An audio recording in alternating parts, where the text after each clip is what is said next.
So let's talk about how you perceive healing in general for patients, and then we can dive more deeply into, allergy and asthma and what that might look like.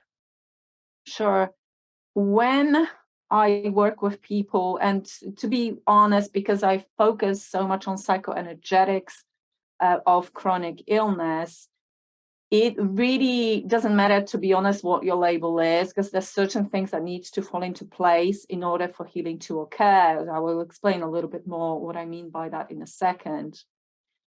And even though what I'm keen for people to understand is how all the layers, all the parts of the human system really need to come together, how they interact together, how everything within the system affects everything else. Mm. I call it the triangle of healing, and people have different names to describe collectively.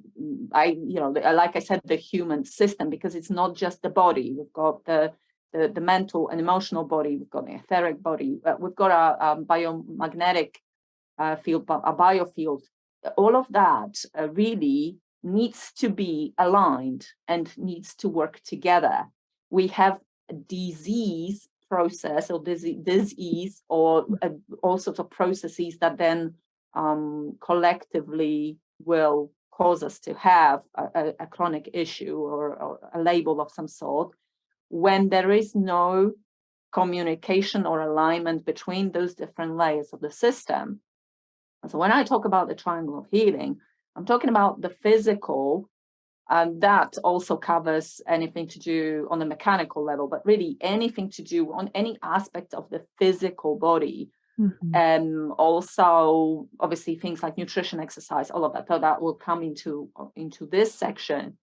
Then we've got the mental, emotional, and then we've got our biofield, our electromagnetic selves.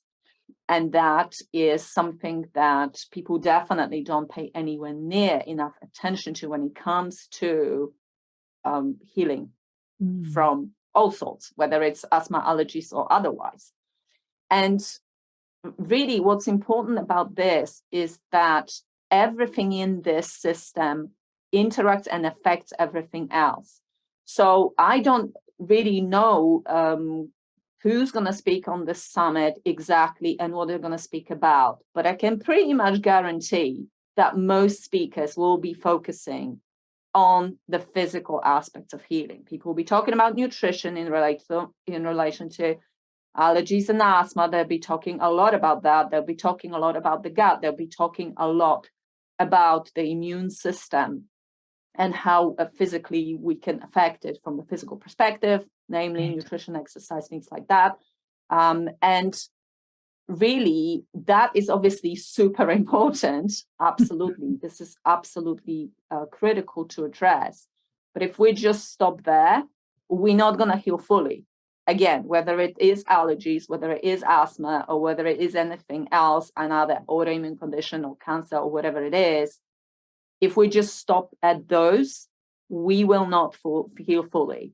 Mm. And I will want to explain a little bit more about the actual connection between the psyche, the trauma, the immune dysfunction that obviously this is what we're dealing with when we're dealing Right. with allergies and asthma. There is a dysfunction there. Where is this dysfunction coming from? Because if somebody says, "Oh, it's the gut, it's the gut," okay, right, okay, but what made the gut dysfunctional? And if you Mm. go back and go back and go back further and further, and you realize that the gut is absolutely super important, but it's not the ultimate root cause. It's definitely not the ultimate root cause. Right. Then, of course, we've got our biofield, our electromagnetic body. We have that plugged into the morphogenetic field. So all of these layers are super important to not just to know about, but understand that if one of those layers is dysfunctional, the other layers will be sooner or later dysfunctional as well. There is just no other way because they don't function separately. They function in a very, very integrated way. So for instance, if we have a problem with, let's say, environmental toxicity, that'll be another one that people will be talking about in relation to allergies and asthma.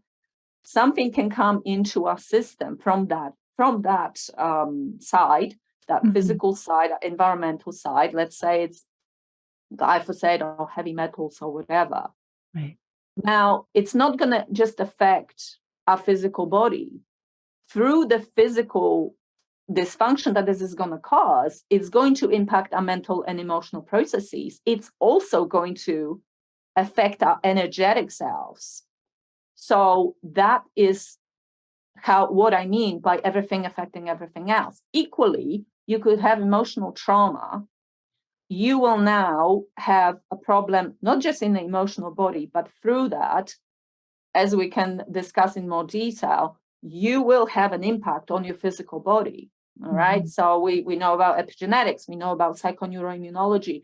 We know that our psychological processes directly affect our immune function and our nervous system function, and nervous system dysfunction is connected to immune function. So all of this is again connected. Now, what could also be happening for somebody is it could be that maybe they have intergenerational trauma. A lot of people do, right? Can you define what intergenerational trauma is for people who may not understand that term?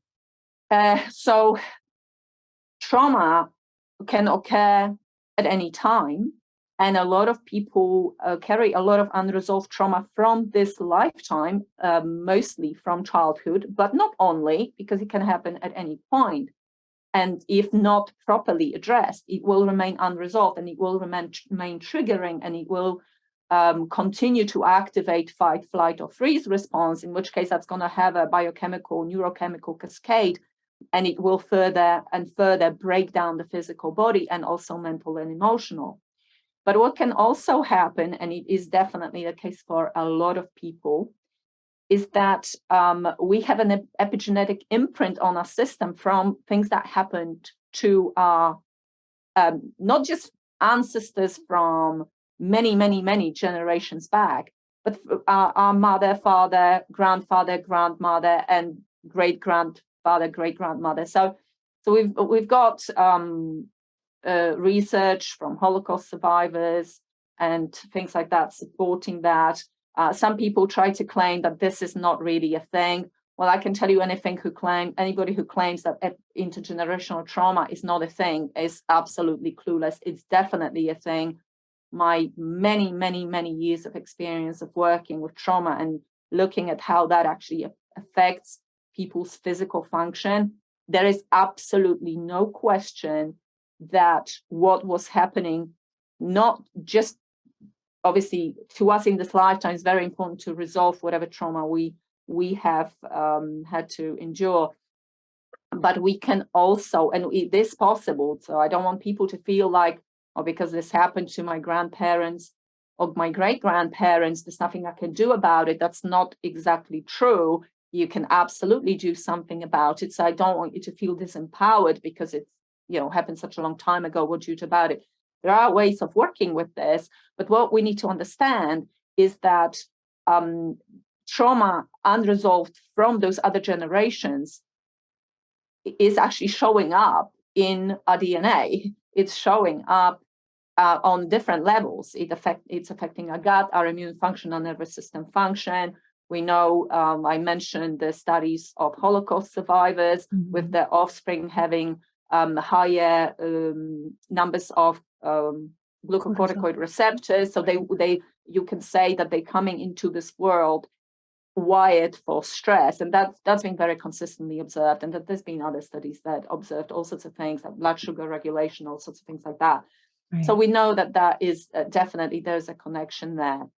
And so so we've got that. We also could have things happening in the wider field energetically. For instance, we can see that clearly on the planet there is a dominance of certain emotional states. That creates an energetic field, which we are also impacted by because we are part of that field. We are part of the human collective. Every single one of us is plugged into this energetic grid. So something could be happening in the wider field, and it could be absolutely affecting. I've got plenty of examples like that. Somebody could be feeling grief that is not their grief. It could be that the collective energy of grief is so overpowering, and this person has got a higher degree of sensitivity, because people with chronic illness usually have. Not everybody maybe, but it's a very, very strong correlation that people tend to be more energetically sensitive. Yes. And so now they're picking up on this collective energy, boom, that comes into the system. It's starting to imbalance their emotions and their thoughts, and then their physical body through the vagus nerve connections and other connections. So as you can see, we really need to be looking at healing more broadly, and at all of those different levels, because if we just focus on the diet, and we just focus on the gut, and we just focus on environmental toxicity, it's just not going to be enough. It's a good start. It's absolutely a great starting point. If you, one of these people who maybe just started reacting to things, or just been diagnosed with asthma, and you're completely overwhelmed and you don't know where to start, absolutely adjusting your diet is very simple, quick, and easy way to start making progress, because some progress for sure is going to be made from those interventions if they are correct for you, because everybody is different.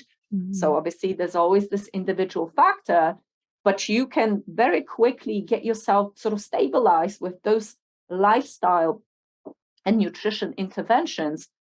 But if you just stop there, you will be forever managing the problem. You will not be able to tap into the very, very, very root cause, which is really, really, really much further along than those physical causes, if that makes sense, for most people. Okay, there could always be exceptions, but that's for most people that I've observed.